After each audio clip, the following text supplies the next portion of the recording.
Hello everyone, welcome back to my YouTube channel.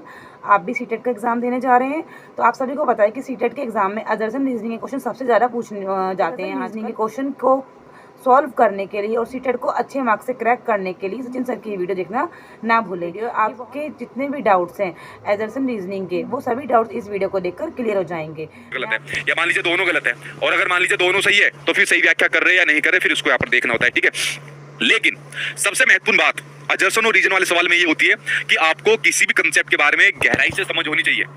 देखिए, जितने भी कैंडिडेट जो आप सीटेट के एग्जाम की तैयारी या किसी भी एग्जाम की तैयारी कर रहे हैं, अगर वो तुक्का मारकर पढ़ रहे हैं, अगर वो रटकर पढ़ रहे हैं, अगर वो ट्रिक के माध्यम से पढ़ रहे हैं, आप फेल होने ही होने हो।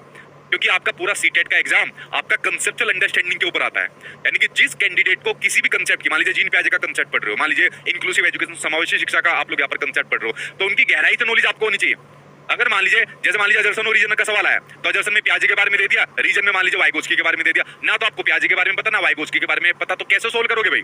नहीं सोल्व कर पाओगे। तो इसलिए पूरे सीटेट की जो जान है वो है कंसेप्चुअल अंडरस्टैंडिंग, और सीबीएसई द्वारा अजर्सन और रीजन को सवालों को लाने का मुख्य उद्देश्य ये था कि हम बच्चे की कंसेप्ट की उसको कितनी नॉलेज है, किसी भी कंसेप्ट की कितनी गहरी समझ है, उसको हम यहाँ पर चेक कर सके। इसलिए अजर्सन और रीजन वाले सवाल को यहाँ पर लाया गया। तो फ्रेंड्स, वो तो मैं आपको डिटेल में पढ़ाता हूँ यूट्यूब के ऊपर या बैच के अंदर भी आप पढ़ते हो। तो कंसेप्चुअल अंडरस्टैंडिंग रखनी है, कोई रट्टा नहीं लगाना, कोई तुक्का नहीं लगाना, कुछ याद नहीं करना, कोई ट्रिक नहीं लगानी, और अगर लगाओगे आपकी इच्छा है फेल होने के बाद फिर वापस मेरे पास आओगे, वरना पढ़ने के लिए। ठीक है, अगर कोई भी लोग उस हिसाब से पढ़ रहा है तो कंसेप्चुअल अंडरस्टैंडिंग के साथ आपका मित्र होना चाहिए। कौन सा मित्र? टीटीबी आपके सामने मित्र होना चाहिए। तो कंसेप्चुअल अंडरस्टैंडिंग रखनी है किसी भी आपको सब कंसेप्ट की, और साथ में टीटीबी होना चाहिए। अब टीटीबी क्या होता है?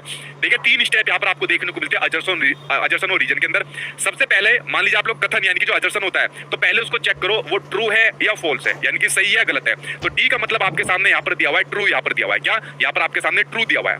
फिर उसके बाद जो रीजन होता है, कारण होता है, फिर उसको चेक करो वो ट्रू है या फॉल्स है, तो इसको चेक करना है। ठीक है, T4 ये दूसरा ट्रू हो गया। और सबसे महत्वपूर्ण जो यहाँ पर बात इसके अंदर रहती है वो है आपके सामने बी, यानी कि जो बिकॉज यहाँ पर होता है, जो यहाँ पर होता है क्या होता है? बिकॉज यहाँ पर होता है, जिसका मतलब है क्योंकि। जिसका मतलब क्या है? जिसका मतलब है क्योंकि। तो फ्रेंड्स, बस 3 चीजें आपको याद रखनी है। सबसे पहले ये चेक करो अजर्सन ट्रू है या फॉल्स है, सही है गलत है। दूसरा रीजन चेक करो वो ट्रू है फॉल्स है, यानी कि सही है गलत है। और फिर तीसरा यहाँ पर पॉइंट चेक करो कि वो उनके बीच में क्योंकि लग के संबंध बन रहा है या नहीं बन रहा। अभी समझ में नहीं आया ना? अभी देखो अब समझ में आएगा।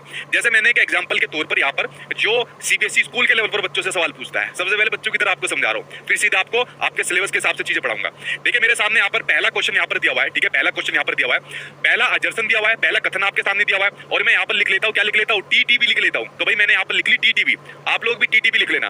तो सबसे पहले हमें देखना है अजर्सन देखना है, यानी कि कथन देखना है सबसे पहला कि ये ट्रू है या फॉल्स है, सही है गलत है। ये कहता है कि जो पत्तियां होती है वो हरी दिखाई देती है, बिल्कुल ठीक बात है। तो भाई ये तो ट्रू हो गया, यानी कि सही बात है कि पत्तियां हरी दिखाई देती है। तो पहला स्टेप हो गया। दूसरा स्टेप आ गया आपका रीजन, यानी कि कारण आ गया कि पत्तियों में क्लोरोफिल यहाँ पर पाया जाता है। तो भाई ये भी बात आपकी ट्रू है कि पत्तियों में क्लोरोफिल पाया जाता है। तो देखिए, पहले दोनों स्टेप में अजर्सन भी ट्रू है और रीजन भी आपके सामने ट्रू है। अब तीसरा पॉइंट लगाओ बिकॉज, यानी कि क्योंकि वाला पॉइंट लगाओ जो इनके बीच में संबंध को बताएगा या नहीं बताएगा। ठीक है, तो अब आपको क्या काम करना है?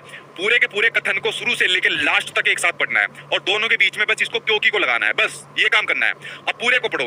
पत्तियां हरी दिखाई देती है, अब लगा दो इसके बाद क्योंकि। क्या? क्योंकि पत्तियों में क्लोरोफिल पाया जाता है। तो भाई संबंध बन गया ना कि भाई पत्तियां हरी दिखाई देती है क्योंकि पत्तियों में क्लोरोफिल पाया जाता है। तो भाई दोनों में संबंध बन गया, इसका मतलब दोनों सही है, और ये अजर्सन की सही व्याख्या कर रहा है जो आपके सामने रीजन है, यानी कि दोनों के बीच में संबंध बन गया।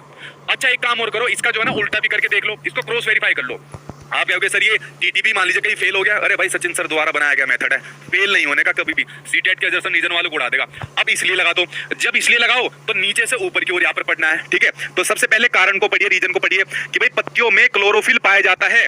अब यहाँ पर लगाओ इसलिए, जब उल्टा पढ़ रहे हो तो इसलिए लगाओ, भाई पत्तियों में क्लोरोफिल पाया जाता है इसलिए पत्तियां हरी दिखाई देती है। तो भाई दोनों के बीच में संबंध बन रहा है, चाहे ऊपर से नीचे पढ़िए चाहे नीचे से ऊपर पढ़िए। ऊपर से नीचे पढ़ोगे तो क्योंकि लगाना है, नीचे से ऊपर पढ़ोगे तो आपको इसलिए लगाना है। तो समझ गए टीटीबी के बारे में। अगला देखते हैं, अगला लगाओ कथन, यानी कि अजर्सन आपके सामने दिया हुआ है, भारत एक लोकतांत्रिक एक डेमोक्रेटिक देश है, बिल्कुल ठीक बात है, ट्रू है। तो पहला स्टेप, उसके बाद लगा दो ठीक है रटने, दोनों की स्पष्टीकरण आपका सेम देखने को नहीं मिलेगा। तो समझिए आप लोग इसके बारे में, भाई प्रत्येक बच्चे में सोचने की क्षमता जब में क्वेश्चन आंसर पूछे जाते हैं। अब टीटीबी के माध्यम से आपको उसको सोल्व करना है, तो आइए सोल्व करते हैं। और कैसी लगी भैया टीटीबी वाली ट्रिक, उसको बताना। अभी जब खुद क्वेश्चन को आप सोल्व करोगे तो क्लास खत्म होने के बाद क्या होगा? सर इससे बढ़िया कुछ भी नहीं है, इससे बढ़िया समझने का समझाने का तरीका कुछ नहीं हो सकता। तो आइए शुरुआत कर लेते हैं। आपके सामने स्क्रीन पर पहला क्वेश्चन आ गया, इसके बारे में यहाँ पर आपके सामने हम लोग यहाँ पर बात करते हैं। ठीक है, अब देखिए अजर्सन आपके सामने आ गया, अभिकथन यहाँ पर आपके सामने आ गया। तो टीटीपी के अंदर हमारा पहला क्या था, टीटीपी के अंदर हमारा पहला था ट्रू और फॉल्स को देखना है, ट्रू को देखना है। तो अजर्सन को देखो कि भाई विद्यार्थियों द्वारा की गई जो गलतियां और जो त्रुटियां यहाँ पर होती है, यानी कि जो बच्चे के यहाँ पर एरर्स और मिस्टेक्स यहाँ पर होती है, जो कि बहुत महत्वपूर्ण होती है, शिक्षक एवं विद्यार्थी दोनों की विफलता का संकेत है। दोनों की विफलता नहीं, सफलता का संकेत होती है। क्यों? क्योंकि गलतियां और त्रुटियां बहुत महत्वपूर्ण आपकी होती है, जो मैं कई बार आपको बता चुका हूँ। बच्चे के सीखने का तरीका यहाँ पर होती है।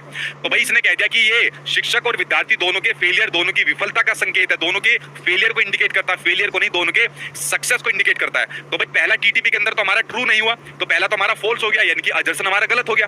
तो इसका मतलब दोनों में संबंध नहीं देखना हमको, ठीक है। अब हमको सिर्फ ये देखना है रीजन ठीक है या गलत है, बाकी संबंध नहीं हो सकता, क्योंकि एक भाई साहब गलत हो गया यहाँ पर, ठीक है। अब देखिए रीजन यानी कि कारण यहाँ पर दिया हुआ है कि बच्चों में स्वयं सोचने की क्षमता नहीं होती। गलत बात है भाई, प्रत्येक बच्चे में सोचने की क्षमता होती है। आगे कहता है इसलिए उन्हें सीखने के लगातार निर्देशों की आवश्यकता होती है, जिन्हें लगातार निर्देशों की उनको जरूरत नहीं होती। तो भाई जो दूसरा टी था वो भी गलत हो गया, यानी कि ये भी गलत हो गया। तो भाई जब आपका अजर्सन भी ट्रू नहीं है, रीजन भी आपके सामने ट्रू नहीं है, तो ये तो दोनों ही गलत है, दोनों ही ट्रू नहीं है, यानी कि दोनों के दोनों फॉल्स है, दोनों के दोनों गलत है। तो ए और आर दोनों असत्य है, यानी कि दोनों के दोनों आपके सामने फॉल्स है, दोनों के सामने दोनों के। मेरा वीडियो अच्छा लगा तो प्लीज़ लाइक शेयर सब्सक्राइब करना ना भूलें।